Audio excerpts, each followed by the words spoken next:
नमस्कार मैत्रिणींनो, शोभास kitchen YouTube चॅनलमध्ये आपलं स्वागत आहे। आज आपण बनवत आहोत घरगुती पनीर मसाला भाजी। त्यासाठी मी घेतलेला आहे सामान। मी 2 कांदे घेतले मोठे, 2 टोमॅटो घेतले मोठे, पनीर घेतलेला आहे पाव किलो आणि त्याचबरोबर लाल तिखट, मीठ, मोहरी, साय घेतलेली आहे। क्रीम न वापरता मी सायचा वापर करणार आहे। हळद, जिरे आणि काळा मसाला आणि त्याचबरोबर धना पावडर आणि जिरे पावडर घेतले आहे। सर्वात प्रथम आपण काय करणार आहोत, कढईमध्ये कांदा आणि टोमॅटो थोडंसं परतून घेणार आहोत। आता या छोट्या कढईमध्ये तेल मी तापत ठेवलं आहे आणि त्यासोबत मग त्याच्यामध्ये कांदा टाकते परतवण्यासाठी। आता हा कांदा थोडा लालसर होईपर्यंत त्याला परतून घेऊया। आता आपला कांदा लालसर कलर यायला लागलाय। आता त्याच्यामध्ये मी टाकत आहे टोमॅटो कापलेला आणि दोन्ही पण थोडंसं एक 2 मिनिट छान परतून घ्यायचं आहे।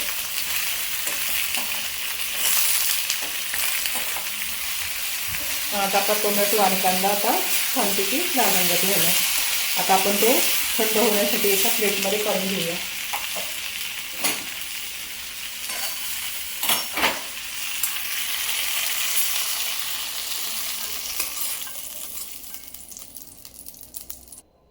आता आपला टोमॅटो आणि कांदा आता थंड झालेला आहे।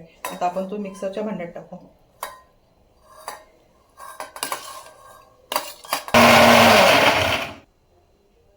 आपल्या इथे कांदा आणि टोमॅटोची पेस्ट छान झाली आहे। आता आपण कढईमध्ये तेल टाकू आणि फोडणीची तयारी करूया। आता आपलं तेल तापलेलं आहे। त्यात सर्वात प्रथम मी टाकते कापलेली हिरवी मिरची। मी 2च मिरच्या घेतलेल्या आहेत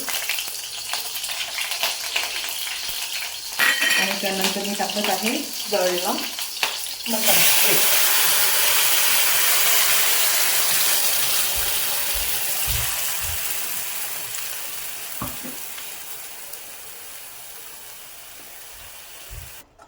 आता हा मसाला तेल सुटेपर्यंत आपण छानपैकी परतून घेऊया।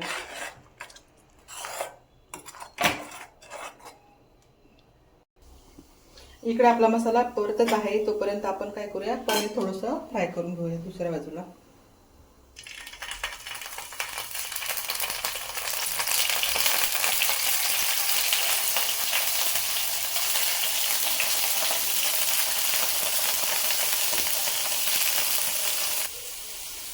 आता आपण याच्यामध्ये मसाला टाकून घेऊया।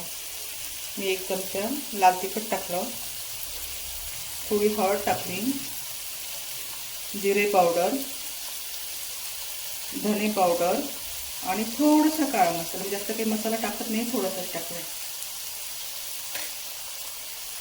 आणि आपल्याला भाजीला लागेल अशा पद्धतीने मीठ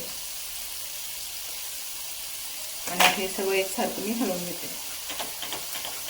आता आपल्या भाजीला तेल पण सुटलेलं आहे। आपला मसाला आता छानपैकी परतला आहे। त्यात आपण आता 1 वाटीवर साय टाकूया। साईमुळे भाजीला टेस्ट छान लागते आणि आपल्या भाजीचा कलर पण छान आलाय। आपण आता याच्यात थोडंसं पाणी टाकून घेऊ आणि छानपैकी व्यवस्थित एकसारखं करून घ्यायचं।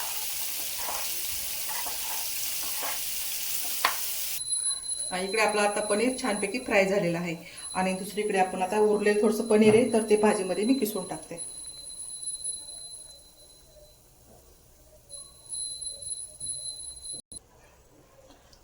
हे आता राहिलेलं पनीर मी सगळं याच्यामध्ये किसून टाकले आणि त्यामुळे काय होतं, भाजीला थोडा घट्टपणा पण येऊन लागतो। हे किसल्यानंतर मी भाजी एकदा हलवून देते आणि त्याच्यामध्ये पनीर मिक्स करूया आपण।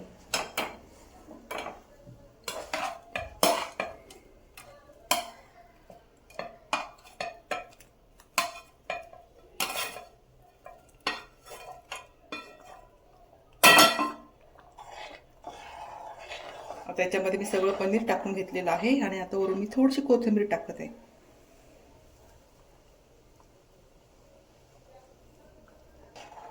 आता 2 मिनिट आपण भाजी थोडी शिजू देऊया। आता आपली भाजी तयार झाली आहे. भाजीला किती छान कलर आला आहे आणि या भाजीमध्ये कुठल्याही प्रकारचा गरम मसाला न वापरता एकदम साध्या पद्धतीने तयार केली आहे. आता आपण ती काढून घेऊया भांड्यामध्ये.